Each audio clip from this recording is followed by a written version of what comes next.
Cheers, and good morning, good afternoon, good evening, wherever you are in the world. Hi, I'm super stoked you're here. We're going to talk about the March TBR. I have 3 books in front of I have 6 books in front of me right now that I desperately want to get to in the month of March. And I updated my physical TBR jar. So I think I'm going to pull one out of here. I only have 13 in here. There are only 13 books on my shelves that I have not yet read. I would love to get that down to 0. Just kind of seems like something I could achieve in this year.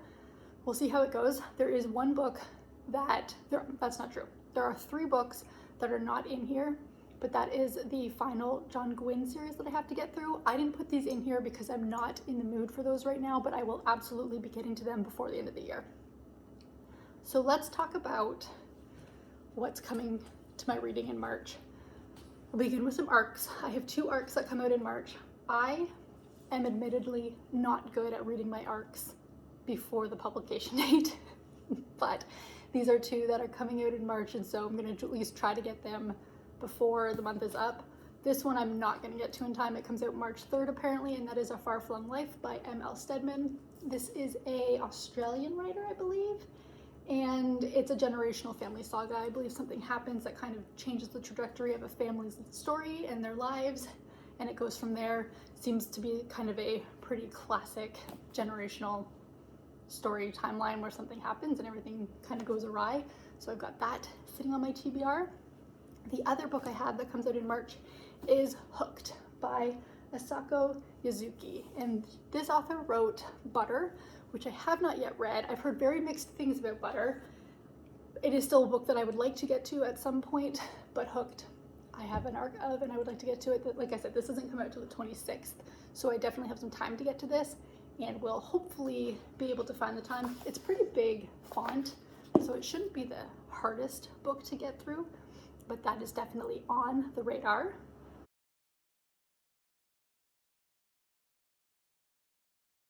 Another thing that is very much directing my reading this month is the International Booker. I really enjoy the International Booker.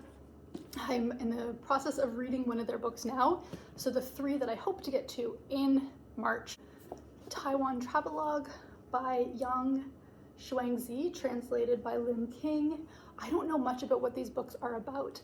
I was just able to grab, I think I only have access to maybe just over half of the list. There are quite a few on the International Booker this year that I just can't get my hands on, so I just grabbed whatever ones I could. I didn't really look too far into what they were about, and that is one of them. I also have The Deserters by Matthias Einard, translated by Charlotte Mandel. And I have The Wax Child by Olga Ravn. This one is translated by Martin Aiken. Now this one I've actually tried reading before. I was reading it as an electronic book, and sometimes books just on my iPad don't work for me. I don't like them in that format, and this was one of those, and I thought I'm gonna get it physically. I feel like I'm going to enjoy the experience a lot more reading it physically, so I picked it up. We'll see how it goes.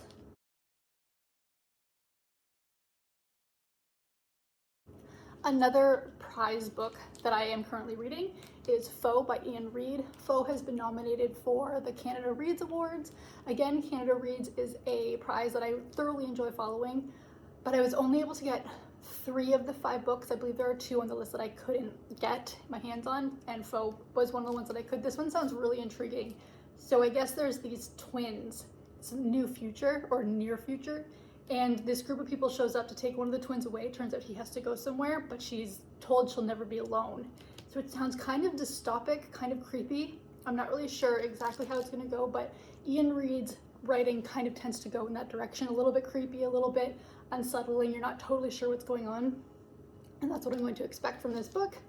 I just adore the Canada Reads Awards because they bring books that have been published sometimes several years earlier kind of back into the limelight, and I thoroughly enjoy my experience. I'm looking forward to this.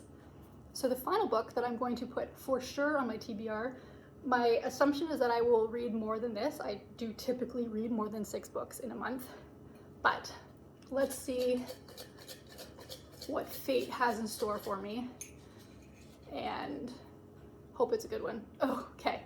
So these are one of the ones I just put in, which means it's probably an outdated arc or an arc that I want to get to. Oh, Last Night in Brooklyn. Let me go grab that. I was fortunate enough to get an advanced copy of Last Night in Brooklyn by Xochitl Gonzalez. I've really enjoyed her writing in the past. Olga Dies Dreaming I liked, but Anita de Monte Laughs Last, I love that book so much. And so I'm excited to read this one. You're following kind of the gentrification of an area in Brooklyn, I believe, and there's a pub that's closing down, and it's kind of the last night at this pub, I think is what this is about. And then somebody gets tied up in like a secret life or something. We will see how it goes, but I am excited to read this very much. So there is a very quick March TBR. Tell me what you're reading in March. What are you excited about? Are you following awards? Because Women's Prize season is also about to get started. We're all very excited about it. And I hope that your reading is going really well.